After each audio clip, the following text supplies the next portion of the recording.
Welcome to the 1,000 Nights and 1 Night. Now, when it was the 202nd night, she said, It hath reached me, O auspicious king, that when Marzawan said, Look, these be the islands of King Gayar, Kamar al-Zaman joyed with exceeding joy, and thanked him for what he had done, and kissed him between the eyes, and strained him to his bosom. And after reaching the islands and entering the city, they took up their lodgings in a khan, where they rested 3 days from the fatigues of their wayfare. After which Marzawan carried Kamar al-Zaman to the bath, and clothed him in merchant's gear, provided him with a geomantic tablet of gold, with a set of astrological instruments, and with an astrolabe of silver plated with gold. Then he said to him, Arise, O my lord, and take thy stand under the walls of the king's palace, and cry out, I am the ready reckoner, I am the scrivener, I am he who weedeth the sought and the seeker, I am the finished man of science, I am the astrologer, accomplished in experience. Where then is he that seeketh? As soon as the king heareth this, he will send after thee, and carry thee into his daughter, the Princess Budur, thy lover. But when about going in to her, do thou say to him, Grant me 3 days' delay, and if she recover, give her to me to wife. And if not, deal with me as thou dealest with those who forewent me. He will assuredly agree to this. So as soon as thou art alone with her, discover thyself to her, and when she seeth thee, she will recover strength, and her madness will cease from her, and she will be made whole in 1 night. Then do thou give her to eat and drink, and her father, rejoicing in her recovery, will marry thee to her, and share his kingdom with thee. For he hath imposed on himself this condition, and so peace be unto thee. Now when Kamar al-Zaman heard these words, he exclaimed, May I never lack thy benefits. And taking the set of instruments aforesaid, sallied forth from the caravanserai in the dress of his order.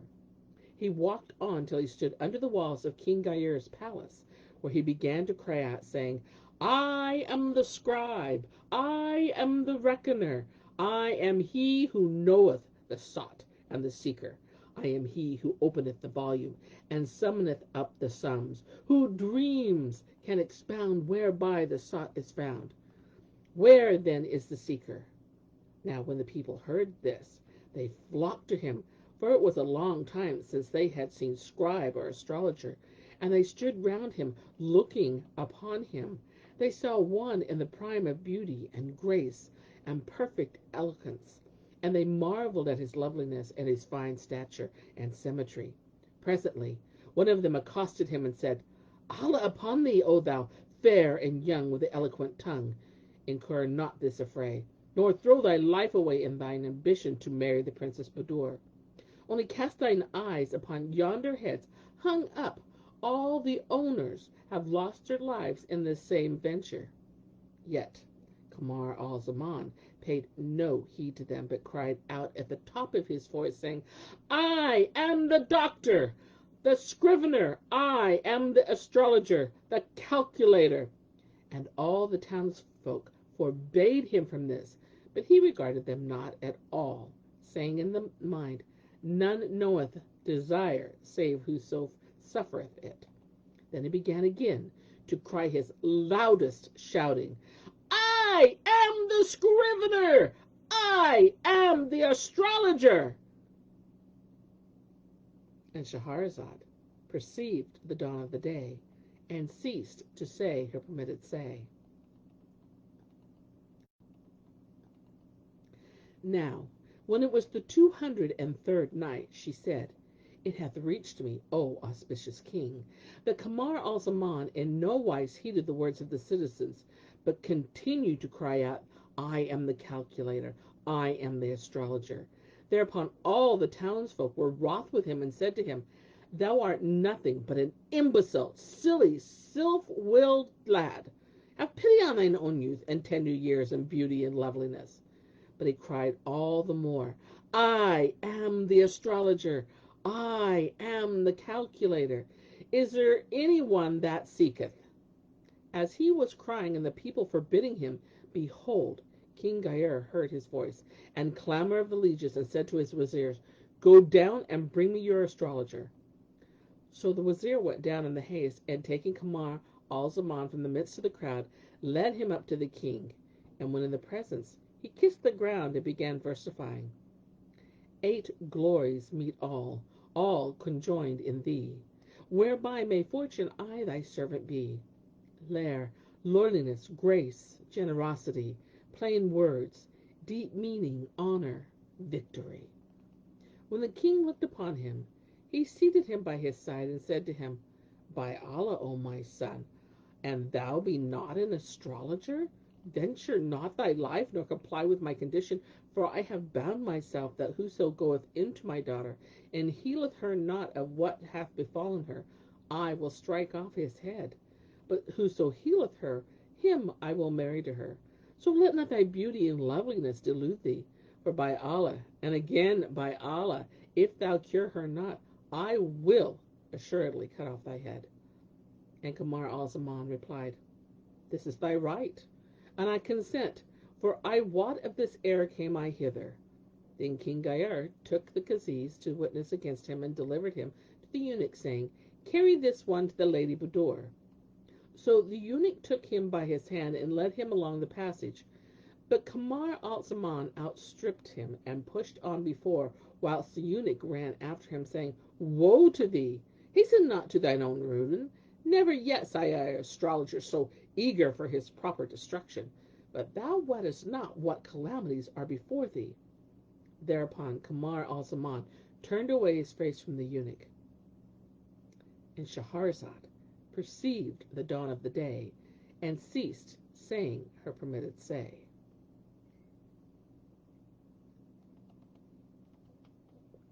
Now, when it was the 204th night, she said, "It hath reached me, O auspicious king, that when the eunuch thus addressed Kamar al-Zaman, patience and no innocent hurry, the prince turned away his face and began repeating these couplets.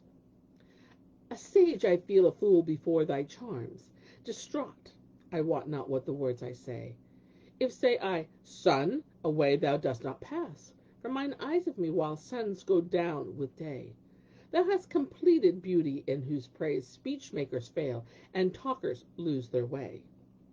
Then the eunuch stationed Kamar al-Zaman behind the curtain of the prince's door, and the prince said to him, "Which of the two wills will please thee more? Treat and cure thy lady from here, or go in and heal her within the curtain?" The eunuch marveled at his words and answered, "An thou heal her from here, it were better proof of thy skill." Upon this Kamar al-Zaman sat down behind the curtain, and taking out ink case, pen and paper, wrote the following: "This is the writ of one whom passion swayeth, and whom longing waylayeth, and wakeful misery slayeth, one who despaireth of living, and looking for naught but dying, with whose mourning heart nor comforter nor helper taking part, one whose sleepless eyes none succoureth from anxieties, whose day is passed in fire, and his night in torturing desire, whose body is wasted from much emaciation, and no messenger from his beloved bringeth him consolation." And after this he indited the following couplets: "I write with heart devoted to thy thought, and eyelids chafed by tears of blood they bled, and body clad by loving pine and pain, and shirt of leanness, and worn down to thread. To thee complain I of love's tormentry, while ousted hapless patience from her stead. A toi, show favour and some mercy deign, for passion's cruel hands my vitals shred." And beneath his lines he wrote these cadenced sentences: "The heart's pain is removed by union with the beloved, and whomso his lover paineth, only Allah assaineth. If we or you have wrought deceit, may the deceiver win defeat. There is naught goodlier than a lover who keeps faith with the beloved who works from scathe."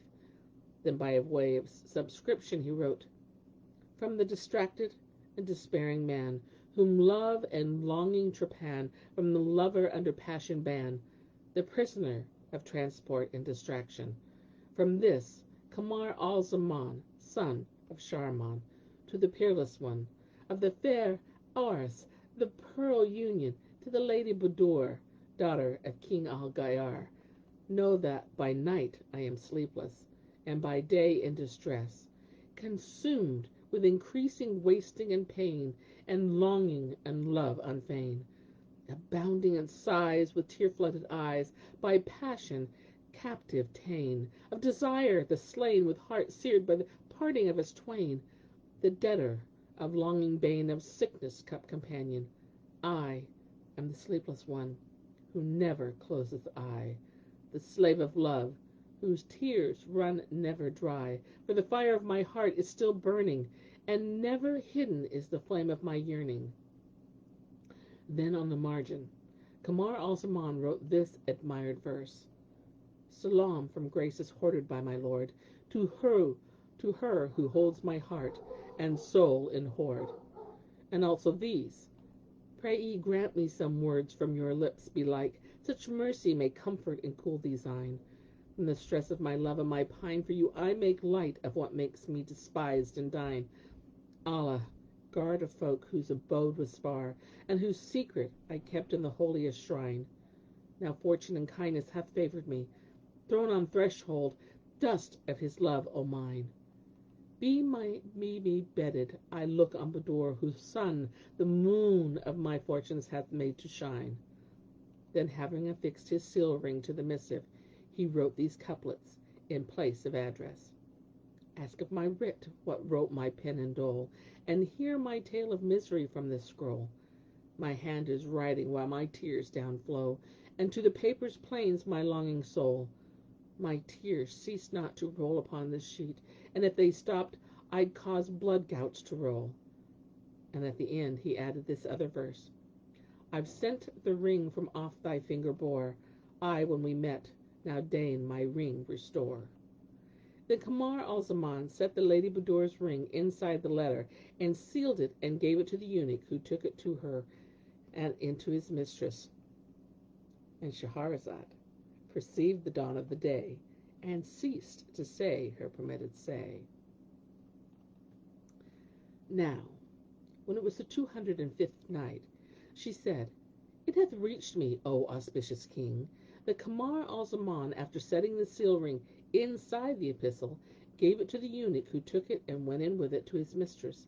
And when the Lady Budur opened it, she found therein her own very ring. Then she read the paper, and when she understood its purport, and knew that it was from her beloved, and that he in person stood behind the curtain, her reason began to fly, and her breast swelled for joy and rose high, and she repeated these couplets: Long, long have I bewailed the severance of our loves, with tears that from my lids streamed down like burning rain, and vowed that in the days dying reunite us two, my lips should never speak of severance again. Joy hath overwhelmed me so that for the very stress of that which gladdens me to weeping I am fain. Tears are become to you a habit, O my eyes, so that ye weep as well for gladness as for pain. And having finished her verse, the Lady Budur stood up forthwith, and firmly setting her feet to the wall, strained with all her might upon the collar of iron till she brake it from her neck and snapped the chains. Then going forth from behind the curtain, she threw herself on Kamar al-Zaman and kissed him on the mouth like a pigeon feeding its young. And she embraced him with all the stress of her love and longing, and said to him, O my Lord, do I wake or sleep, and hath the Almighty indeed vouchsafed us reunion after disunion? Laud be to Allah, who love our loves repaired, even after we disrepaired and despaired. Now, when the eunuch saw her in this case, he went off running to King Gayar, and kissing the ground before him, said, O my Lord, know that this astrologer is indeed the sheikh of all astrologers, who are fools to thee, all of them. For verily he hath cured thy daughter while standing behind the curtain, and without going into her. Quoth the king, Look well to it. Is this news true?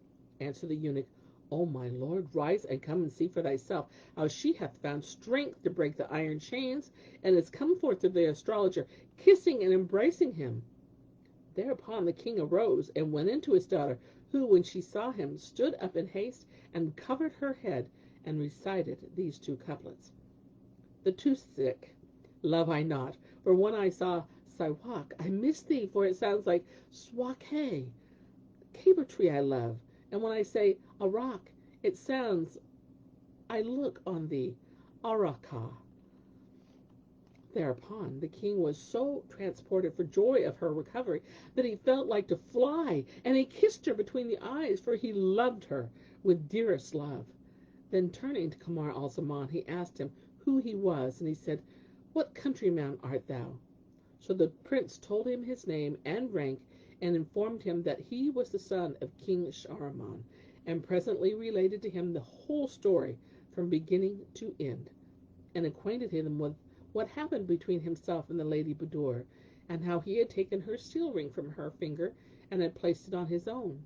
Whereat Gayer marveled and said, "Verily, your story deserveth in books to be chronicled, and when you are dead and gone, age after age may be read." Then he summoned Kaziz and witnessed forthright, and married the Lady Budur to Prince Kamar al-Zaman, after which he bade decorate the city 7 days long. So they spread the tables with all manner of meats, while the drums beat and the criers announced the glad tidings, and all the troops donned their richest clothing, and they illuminated the city and held high festival.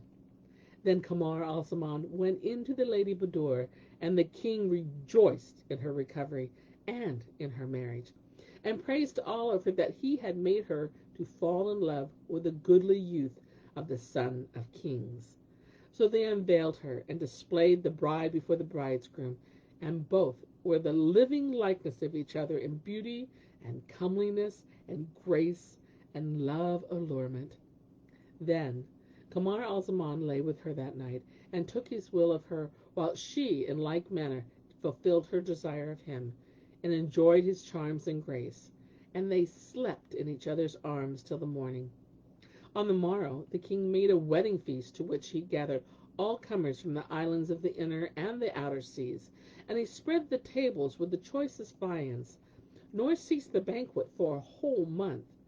Now, when Kamar al-Zaman had thus fulfilled his will, and attained his innermost desire, and whenas he had tarried a while with the Princess Budur, he bethought him of his father, King Shahriman, and saw him in a dream, saying, "O my son, is it thus thou dealest with me?"